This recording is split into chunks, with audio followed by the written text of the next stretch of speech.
அனைவருக்கும் வணக்கம். Welcome to Dharma academy.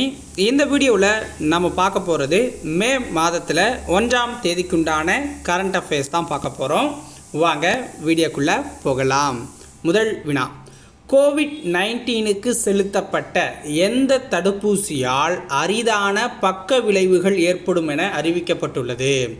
கோவிட்-19க்கு நம்மலாம் தடுப்பூசி போட்டுக்கிட்டோம், ஓகேங்களா? அதில் எந்த தடுப்பூசி போட்டதால் பக்க விளைவுகள் வரும் அப்படின்னு இப்போ அறிவிச்சிருக்காங்க அப்படின்னு பார்த்தீங்கன்னா, கோவிஷீல்டு அப்படிங்கிற அந்த தடுப்பூசி செலுத்தினவங்களுக்கு பக்க விளைவு வர்றதுக்கான வாய்ப்புகள் இருக்குது அப்படின்னு சொல்லியிருக்காங்க. ஸோ இந்தியாவில் இந்த மருந்தை சீரம் நிறுவனம் தான் நமக்கு கிரியேட் பண்ணி கொடுத்தாங்க. இந்தியாவில் அதிகமாக போடப்பட்ட தடுப்பூசினா கோவிஷீல்டு தான், ஓகேங்களா? இந்த மருந்தை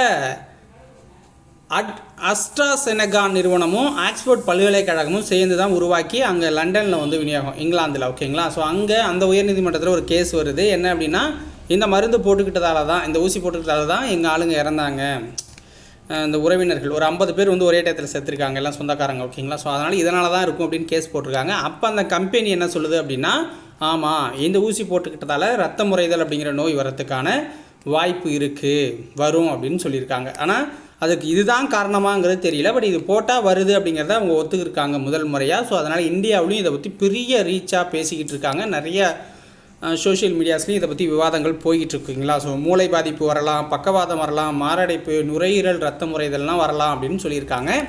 ஸோ கோவிஷீல்டு போட்டவங்க பயப்பட வேண்டாம், ஓகேங்களா? ஏன்னா ஒரு 3 இயர்ஸ் தான் கணக்கு அப்படின்னு சொல்லியிருக்காங்க. 3 இயர்ஸுக்குள்ளே இதோட முடிஞ்சிடும். அதனால் அதுக்கப்புறம்லாம் பக்க விளைவு வரதுக்கு வாய்ப்பு இல்லை அப்படின்னு சொல்லியிருக்காங்க. அதனால் யாரும் பயப்பட வேண்டாம் போட்டவங்க, ஓகேவா? நான்லாம் போட்டிருக்கேன் பூஸ்ட் ஊசி உத. 2ஆம் கட்ட மக்களவை தேர்தலில் பதிவான வாக்கு சதவீதம் என்ன? 2ஆம் கட்ட மக்களவை தேர்தலில் பதிவான வாக்கு சதவீதம் எவ்வளோ அப்படின்னு பார்த்தீங்கன்னா 66.71%. 66.71%, ஓகேங்களா? முதல் கட்ட தேர்தல் 102 தொகுதி, அதில் நம்ம தமிழ்நாட்டுக்கு முடிஞ்சு போச்சு. 2ஆம் கட்ட தேர்தல் 88 தொகுதி இப்போ முடிஞ்சுது, ஓகேங்களா? ஸோ அடுத்து 3ஆம் கட்டம் மே 7ஆம் தேதி நடக்கும். ஸோ அதை அப்போ பார்த்துக்கலாம். 2024ஆம் ஆண்டுக்கான T20 உலகக்கோப்பை போட்டி எங்கு நடைபெற உள்ளது? 2024ஆம் ஆண்டுக்கான T20 உலகக்கோப்பை போட்டி எங்கு நடைபெறதற்குன்னா மேற்கத்திய தீவுகள் மற்றும் அமெரிக்கா, மேற்கத்திய தீவுகள் மற்றும் அமெரிக்காவில் நடக்கப் போகுது. அதற்கான இந்திய அணியும் அறிவிக்கப்பட்டிருக்கு. எப்போதும் போல் சர்ச்சையும் போய்கிட்டு இருக்கு. இப்போ நடக்க போகிறது 9வது உலகக்கோப்பை போட்டி. அடுத்து பாருங்கள், PSA உலக 2 ஸ்குவாஷ் போட்டி சாம்பியன் பட்டம் வென்றவர் யார்? PSA உலக 2 ஸ்குவாஷ் போட்டி சாம்பியன் பட்டம் வென்றவர் யார்? வேலவன் செந்தில்குமார், இந்தியாவை சேர்ந்தவர் வேலவன் செந்தில்குமார். தரவரிசை பட்டியலில் 56ஆம் நிலையில் அவர் இருக்கார், ஓகேங்களா? இவர் ஜெயிக்கிற 8வது PSA டூர் பட்டம் இது.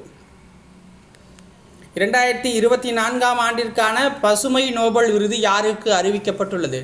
2024ஆம் ஆண்டிற்கான பசுமை நோபல் விருது யாருக்கு அறிவிக்கப்பட்டுள்ளது?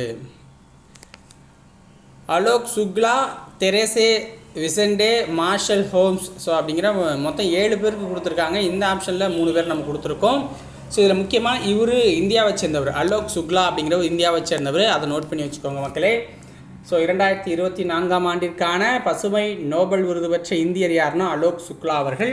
ஸோ இதோட இன்றைய வீடியோ பதிவு முடியுது. உங்களுக்கு பிடிச்சிருந்துச்சுன்னா ஒரு லைக்கை போட்டு விடுங்க, பிடிக்கலன்னா டிஸ்லைக்கை போட விடுங்க. நாளைக்கு வேறு ஒரு வீடியோ பதிவில் உங்களை சந்திக்கிறேன். நன்றி, வணக்கம்.